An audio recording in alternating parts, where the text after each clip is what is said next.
This shirt is blue in real life. That's so weird that it shows up gray. Does it show up gray? Anyways. What's up, everybody? If you're new here, I'm Sephora. I'm a beginner entrepreneur. Welcome. How y'all doing? Come join the family. Come join the crew. Today, we're going to talk about the struggles of Generation Z. Given I am a part of Generation Z, I can only really speak for them. I can't really speak for millennials or Gen X or anything. So just keep that in mind. So don't come for me for what I'm about to say. And for anyone who's a Gen Zer, I am really hoping I'm representing us correctly. Let me know in the comments if I did it wrong. Yeah! Okay. So this is all pretty much about mental health and mental illness because I feel like Generation Z is very, very feeling oriented. If you had to sum up Generation Z in one word, I would use emotional. Maybe like broken down. Feeling oriented. You know, we love our feelings. I feel like most of us definitely has anxiety and depression, like increased levels of anxiety and depression. There are so many more people now that have diagnosed depression and like serious problems with anxiety. You feel me? Like I feel like mental illness has increased within these couple of years than it has ever.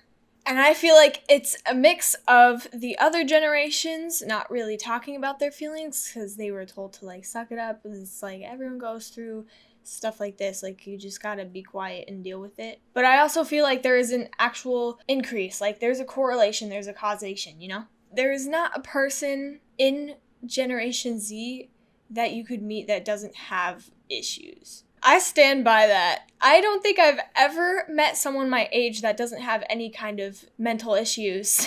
And if you don't, you are thriving.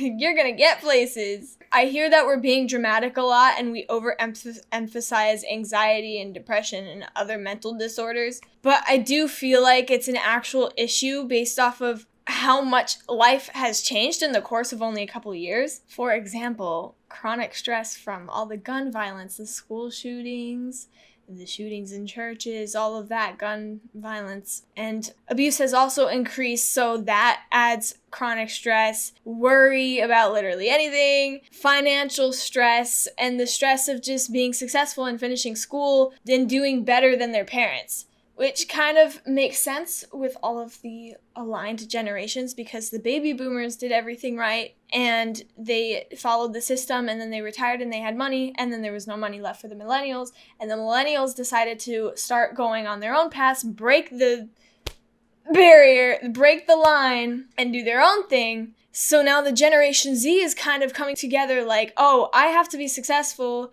because they've kind of seen the struggles and the financial struggles that a lot of millennials have gone through. So there's that pressure to do really well. Also, politics and social media. I don't even have to explain that. Politics, crazy. Oh my gosh. You literally watch the news for 5 minutes and you're like depressed and anxious about everything.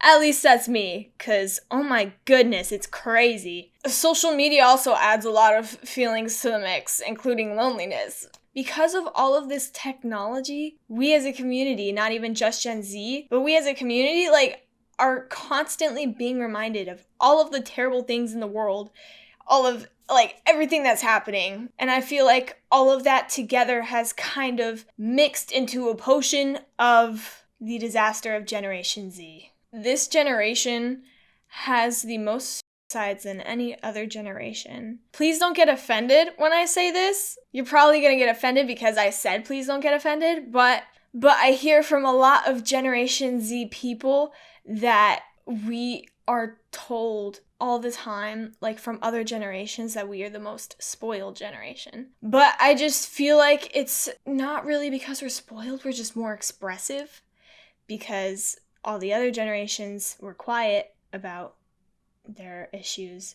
Gen Z is way more expressive. They're like, look, I'm going through something and I need help. That we are way more expressive and we're opening up about it. And I guess no one really knows how to take it. I don't know. Yeah, that's just kind of my opinion on Generation Z mental health. I really hope it gets better for us. Not me personally. I'm talking about like Generation Z because I'm really curious to see the outcome of our generation. I'm hoping we stand strong and fight through this, but you know, that's chill. Oh man, life is horrible right now.